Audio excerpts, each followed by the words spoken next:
आइए बच्चों, इसका हम दूसरा प्रकार देखते हैं जिसका नाम है अभिसारी। अभिसारी किरण, जिसको हम लोग बोलते हैं आपको कन्वर्जेंट रे।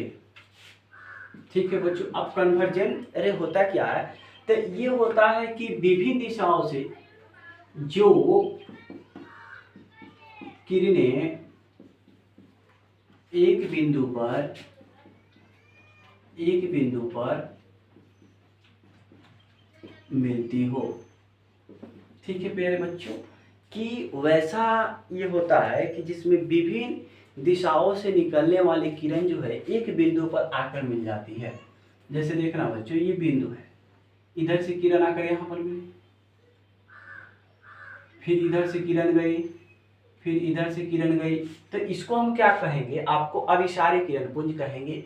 कि विभिन्न दिशाओं से जब किरणें निकलकर एक बिंदु पर मिल जाती है तो उसी को हम क्या कहते हैं? अभिसारी किरण पुंज कहते हैं। ठीक है बच्चों, चलिए लास्ट हम तीसरा देखते हैं आपको अपसारी किरणें, डिवर्जेंट रे। ठीक है बच्चों, तो अब सारी किरण पुंज क्या होती है? जो एक बिंदु से निकलकर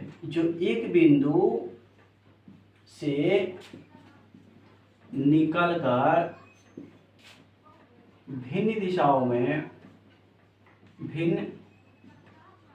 दिशाओं में जाती हो।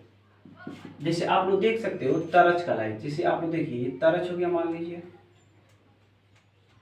ये तरच का लाइट हो गया। अब इससे जो लाइट निकलेगा वो कैसे जाएगा बच्चों? ऐसे ही ना टर्च होता है। चलिए जो आता है सो बना दीजिए। अब ऐसे टर्च होता है, अब इससे लाइट निकलेगा तो इधर जाएगा, इधर जाएगा, इधर जाएगा और इधर जाएगा। तो आप क्या देख रहे हो कि एक बिंदु से निकलकर ये लाइट विभिन्न दिशाओं में जब फैल रहा है तो इसी को हम क्या कहते हैं? आपको अपसारी किरण पुंज कहते हैं। तो चलिए ये किरण पुंज के 3 प्रकार आपके क्या हुए? समाप्त हुए। अब हम लोग पढ़ने वाले हैं कि प्रतिबिंब क्या होता है, इमेज के बारे में अध्ययन करने वाले हैं। आइए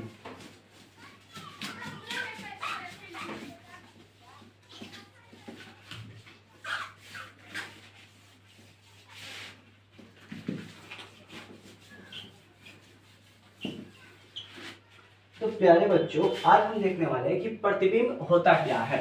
तो स्टार मार करके लिखते हैं प्रतिबिंब, जिसको हम लोग बोलते हैं आपको,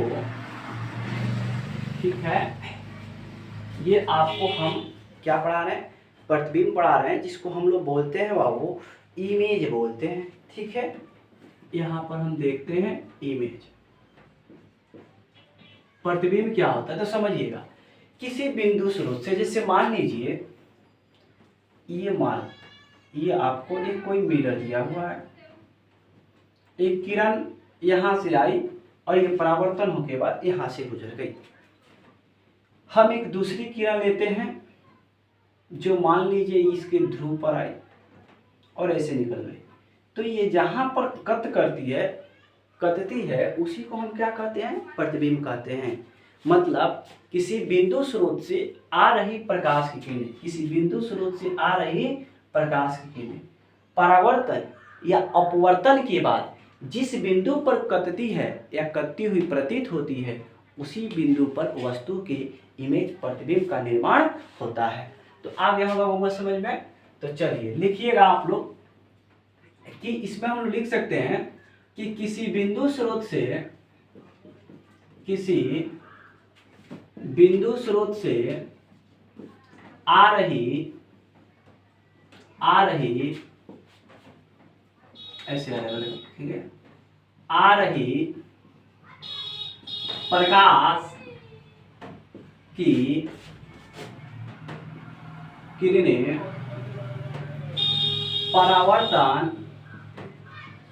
परावर्तन या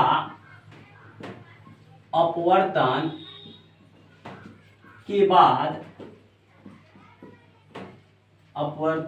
के बाद जिस बिंदु पर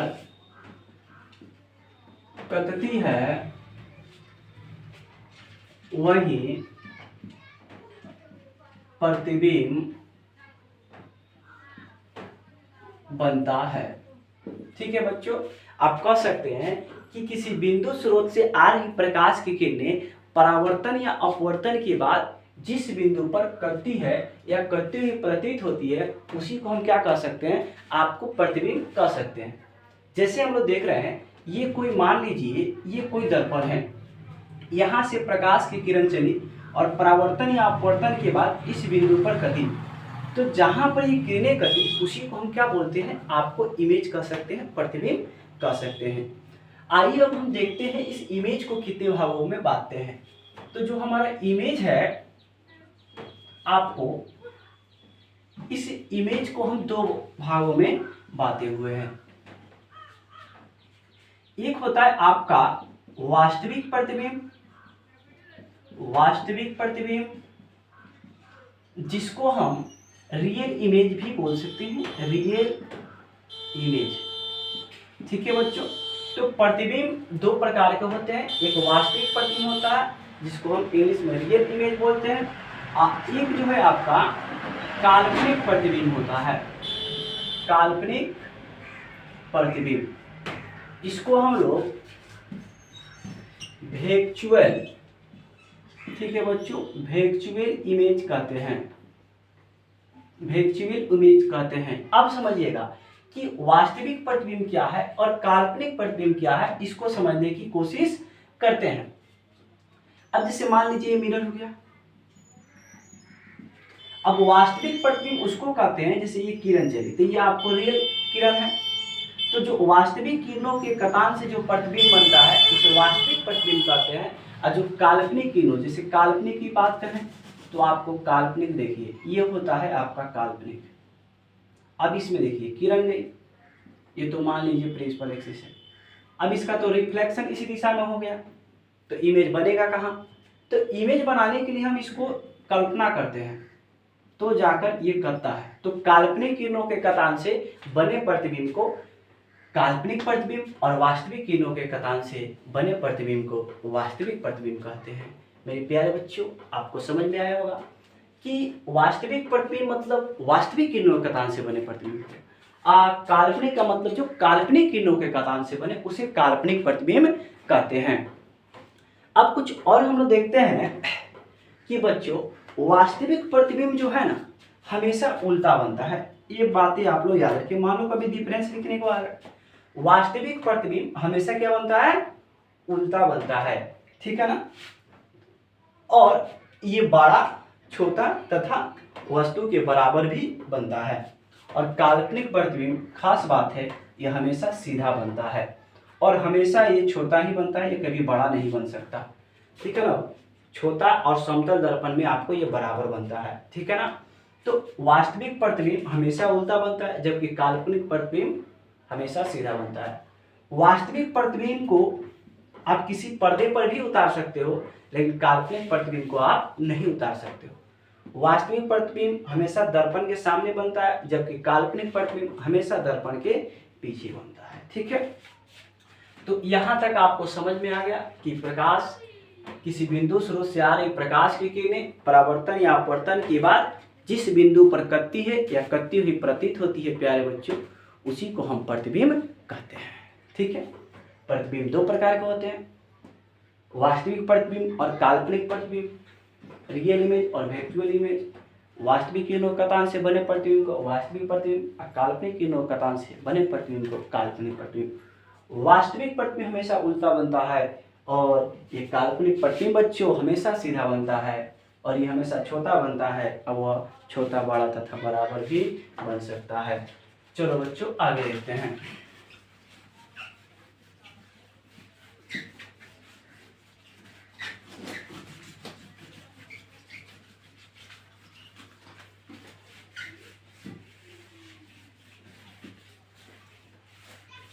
तो बच्चों अब हम लोग पढ़ने वाले हैं प्रकाश परावर्तन क्या है, इसको अध्ययन करने वाले हैं।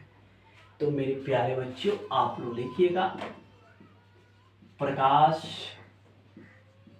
परावर्तन कि प्रकाश परावर्तन जो है बच्चों वह क्या होता है। रिफ्लेक्शन, रिफ्लेक्शन, ठीक है बच्चों। रिफ्लेक्शन क्या होता है, प्रकाश परावर्तन क्या होता है, इस पर हम लोग अध्ययन करने वाले हैं। तो देखिएगा बच्चों, किसी बिंदु स्रोत से, किसी बिंदु, जैसे मान लीजिए ये आपको है कोई, ये आपका दर्पण है, इसका ये पेंट किया हुआ भाग है, इसको हम पेंट कर देते हैं, ये पेंट भाग है, पेंट युक्त। तो किसी बिंदु स्रोत से आ रही प्रकाश की किरणें अगर यहाँ पर आई और टकरा कर पुनः इसी माध्यम ये लौट गई, इसी घटना को हम क्या कहेंगे, प्रकाश परावर्तन कहेंगे। मतलब किसी बिंदु स्रोत से आ रही प्रकाश की किरणें किसी परावर्तक सतह से टकराकर उसी माध्यम में लौट जाने की घटना को हम क्या कहते हैं, प्रकाश परावर्तन कहते हैं। आया होगा बच्चों समझ में, प्रकाश परावर्तन क्या है, तो किसी बिंदु स्रोत से आ रही प्रकाश की किरणें परावर्तन के बाद इसी दिशा में लौट जाती है, तो उसे हम प्रकाश परावर्तन कहते हैं। आप लिख सकते हो कि किसी माध्यम में आ रही प्रकाश की किरणें किसी परावर्तक सतह से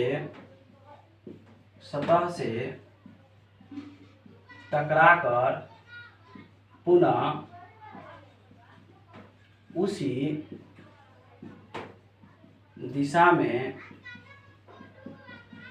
लौट जाने की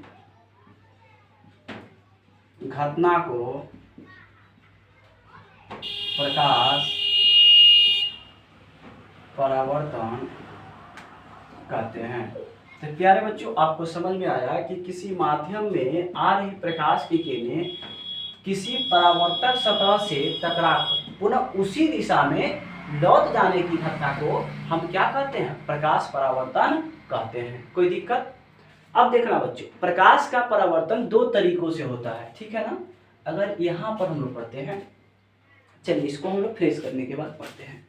ये आखिर जो है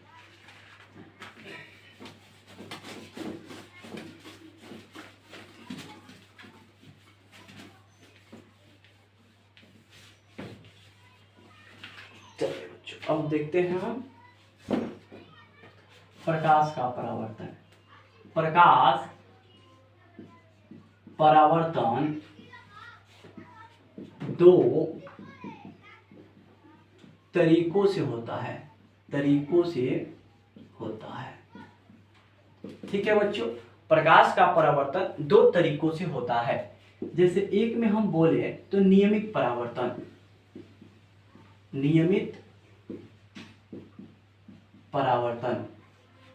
ठीक है बच्चों। तो नियमित परावर्तन हम किसको कहते हैं, तो वैसा परिवर्तन को कहते हैं जिसमें परावर्तक सतह बिल्कुल क्या हो, समतल। तो परावर्तक सतह जब समतल होता है बच्चों, तो इससे क्या होता है, इससे नियमित परावर्तन होता है, ठीक है। और जब बच्चों परावर्तक सतह रुखापन हो, अनियमित परावर्तन, ठीक है बच्चों। जैसे मान लीजिए परावर्तक सतह ऐसे, तो इससे जो है आपका अच्छा से परावर्तन ही होता है। तो परावर्तन दो तरीकों से होता है, नियमित परावर्तन और अनियमित परावर्तन, ठीक है बच्चों। तो हम आपको नेक्स्ट क्लास में लेकर आए प्रकाश परावर्तन का नियम और दर्पण से संबंधित सारी बातें। चलिए, वेटिंग फॉर नेक्स्ट क्लास।